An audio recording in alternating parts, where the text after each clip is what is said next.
Eu acho que o jornalismo, a televisão como um todo, permitiu eu estar diante de pessoas que eu nunca imaginei. Então, você entrevistar, por exemplo, ex-presidente da República, você entrevistar figuras importantes aí de determinados meios, empresários importantes, famosos, etc.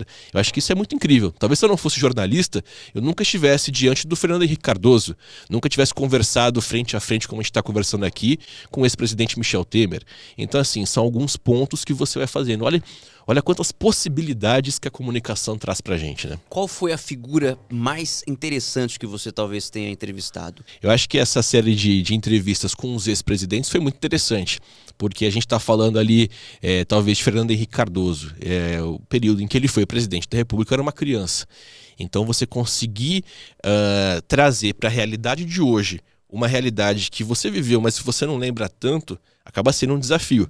Então, assim, você conseguir traduzir para o público de hoje, talvez um público que estava acompanhando pela internet, um público que nem nascido era, mas talvez se interesse pela política, e você conversar com algumas figuras é algo interessantíssimo. Você tem, por exemplo, um Fernando Henrique, um cara inteligentíssimo, uma figura, independentemente de ideologia política, se concorda ou não com a figura dele, mas ele foi um presidente da República. Então, assim, a autoridade máxima do cenário de um país.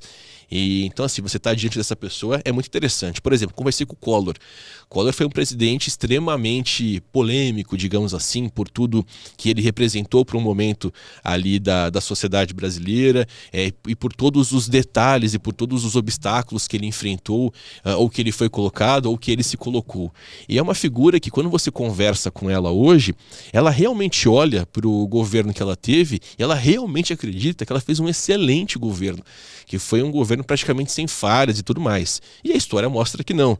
A história mostra uma série de problemas. Foi ali um presidente que passou por um processo de impeachment, foi um presidente que tinha ali na história da gestão dele alguns pontos ligados à corrupção, enfim. Então, assim, aí a pergunta que sempre fica, né, quando eu paro para pensar depois de uma entrevista, eu falo, será que de fato essa ou aquela pessoa acredita em tudo isso que ela fala? Ou ela fala porque ela precisa levar um conteúdo adiante?